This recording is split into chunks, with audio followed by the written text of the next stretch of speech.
I don't think I deserve that gratitude. I'm actually really grateful to be here because I'm grateful that I found out about the whole, I don't know whether to say TMS, SIRPA or mind body, so the thing that we're talking about. We know what we're on about. And one of the reasons is that it's hard to talk to other people about it, not knowing what reaction I'm going to get. I have work colleagues and friends and people you hear on the bus talking about things, and I think I want to tell you about it, but I'm not sure I want to open myself up to that rejection and scepticism. So things like this are a much better way of doing it for me.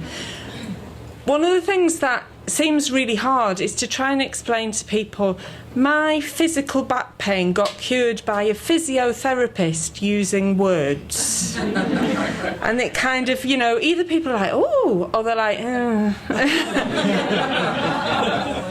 so I was searching for a quote about the power of words, and I thought Shakespeare will have something for me. But I actually came across this quote from a guy who's a contemporary science fiction writer, not Shakespeare. But when I saw it, I thought, oh my God, this is it. There exists for everyone a sentence, a series of words that has the power to destroy you, and another sentence exists that has the power to heal you. And if you're lucky enough, you'll get the second, but you probably will get the first. I'm like, oh, that's it, that's perfect. So that's what I'm going to talk about, really, a series of words and how they've affected me in relation to this. So it's a bit of a timeline story we're going to have here, with some key points there. So about 1999, I heard this sentence. So I'll tell you where that came from. I bent over to pop the bonnet of my car to check the oil and water, which I didn't think I should have had to do because I thought my husband should have done that because he told me he would do it. Only put the pieces together many years later about that whole experience. So at the time, bent over, popped the thing, felt a twinge, didn't think much of it, had a few days of excruciating back pain, went to see my GP, who said, once you've had pain like that, you'll probably always have it, it'll just keep coming back. He did, eventually get me, he'd had me on the couch and he'd stretched my legs and he'd said, are you incontinent? And all the questions they meant to test. So he'd done all of that, but he said this. And he also said, what do you expect when you weigh as much as you do? I had my youngest son was 8 months old at this point, so, feeling fantastic about body image. And he followed it up fairly quickly with, why are you crying? That's not going to help. I don't know, why am I crying? How strange and illogical of me. I've got an 8-month-old baby that I can't pick up for physical pain, and you're telling me I'm always going to feel like this. So, not surprisingly, I felt some of the things we talked about this morning. Scared, worried. I felt very alone. I felt guilty because I thought, I can't pick my baby up. I can't do the things that my family rely on me for. But that kind of faded a bit. The back pain went away. And basically, for 10 years, I would say wary was the word. I wasn't in a lot of pain for most of that time. I lived a fairly normal life. But I thought of myself as a person with a bad back, and now I realise everything I did and everything I thought about doing, a bit of me was thinking, will it set my back off? Will it be okay? And I had periods, where something would happen, that's it, my back's gone, and I'd have a few weeks, saw chiropractors, just took paracetamol, sort of got on with it. No way, 5 minutes, right, I've got to really speed this up. But I kind of felt fine for most of that. Was speeding ahead there. But I did have this refrain of be careful that I didn't realise I kept saying to my family. So about the end of 2009, I got an intense period of back pain. It just got worse and worse and worse. And I got really down about it. At its worst, I could barely walk from one end of the house to the other. at its worst, I couldn't sit on the toilet. I certainly couldn't wash and dress myself independently. I couldn't go to work. I had to try and work from home. I didn't sleep for more than about 40 minutes at a point. So the issue about sleep that Dave was saying was like, actually, even if I hadn't been in pain, all those other things would have made me very ill. And I had this refrain running through my mind, I'll never do that again, which I just kept thinking about everything. Good stuff, bad stuff, stuff I'd never even wanted to do. But I just thought, I looked and I thought, I'll never do that again. My life was closing in. I thought, this is me, this is my life now. I was impoverishing myself. I gave up everything that I did for fun. I couldn't even do the things I needed to do. And my life was wholly about tablets. I went to see a chiropractor, I went to see a physio, I spent a fortune on a TENS machine, I got a new bed, I got silk sheets because I couldn't turn over in bed. These are my notes of my tablets. I wasn't at all worried about taking an overdose. That would have been a relief. I was terrified they would all wear off at the same point, and I thought, if I'm in this much pain, if they all wear off, how horrendous will it be?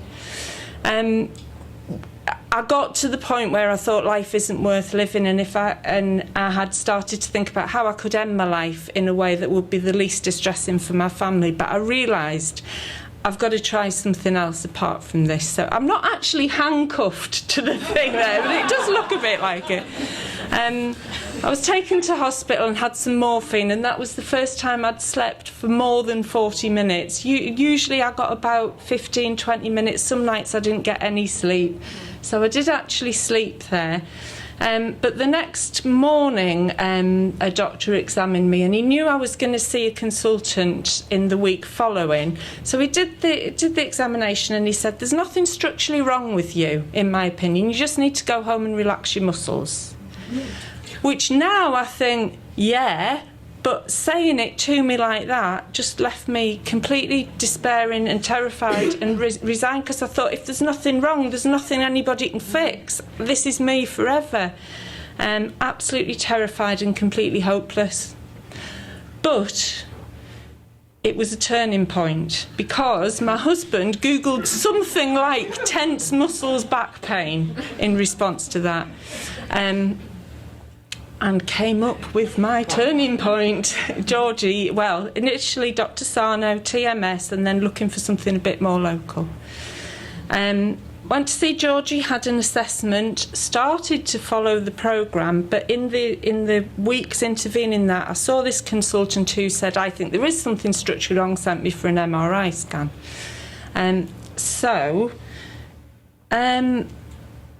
The thing that Georgie said to me in the sentence that I wanted to put up here, if it appears, is you can recover. And this was the first time that I had heard that in 10 years.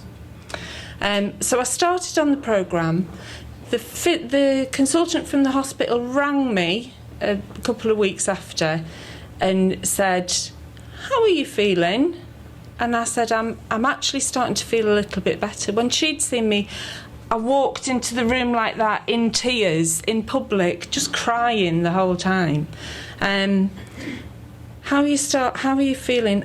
I'm starting to feel a little bit better. She said, I was ringing to give you the results of your MRI scan. You've got a massive prolapsed disc compressing the nerves on both sides, and I was going to refer you for urgent surgery. How do you feel about that? And if she had spoken to me 2 weeks previous, I'd have been in there. I'd have gone for anything. If she said the surgery will completely incapacitate you, be in a wheelchair, but it'll stop the pain, I'd have said yes. So I'm very glad of the timing of things. So she said, we could leave it a week or so and tell me how you're feeling. Yeah, let's do that.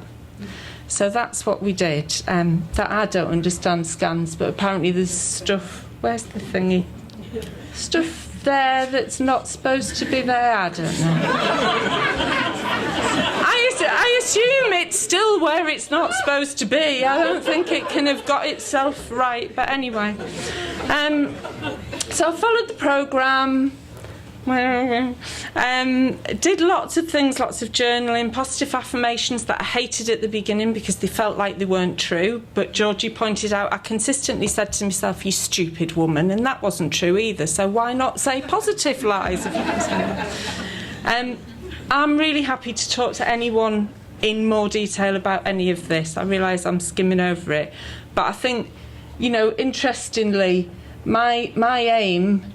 the thing that I can do now, sit on the brown settee.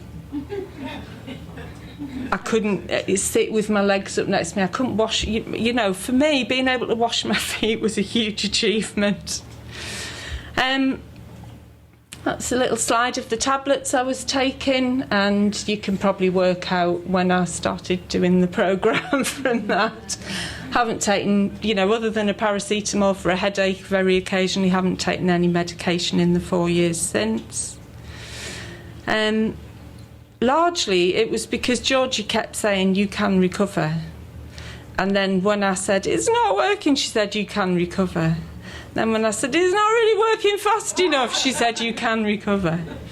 And then when I said, it's never going to work 100%, she said, you can recover.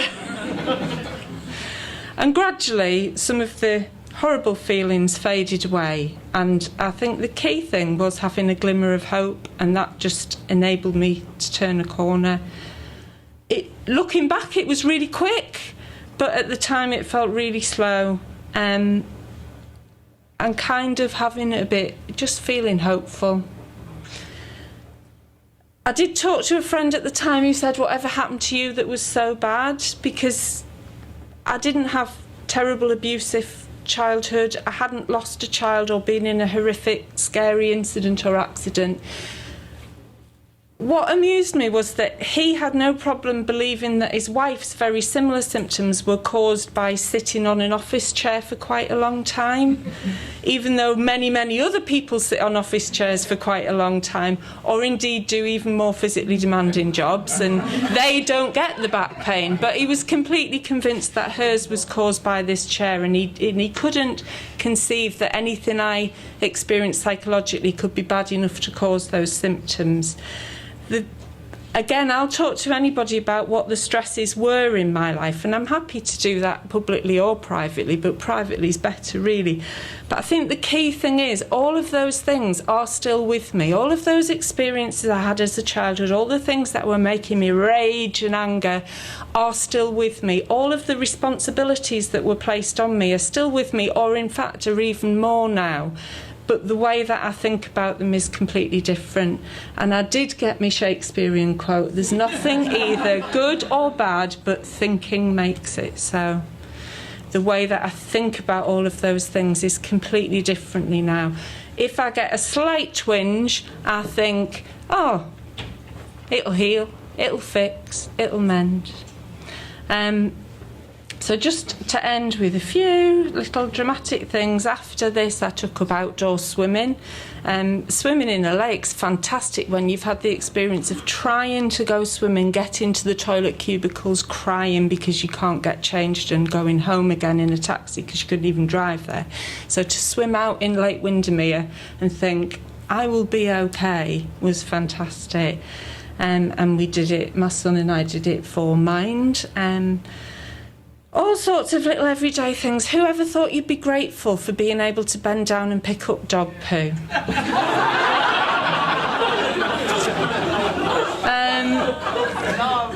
The picture at the bottom is important because I had given up my theatre group, I had given up singing, I had given up socialising with people, because I was terrified. What if I have to stand up when I need to sit down, or I need to lie down when I have to sit up, or the chairs aren't right, or the mattresses aren't right, and all of that's gone. So it's not just mega physical things, it's just the everyday normal bits of lunacy that make up my life that are now bigger and better than they ever were before. Thank you.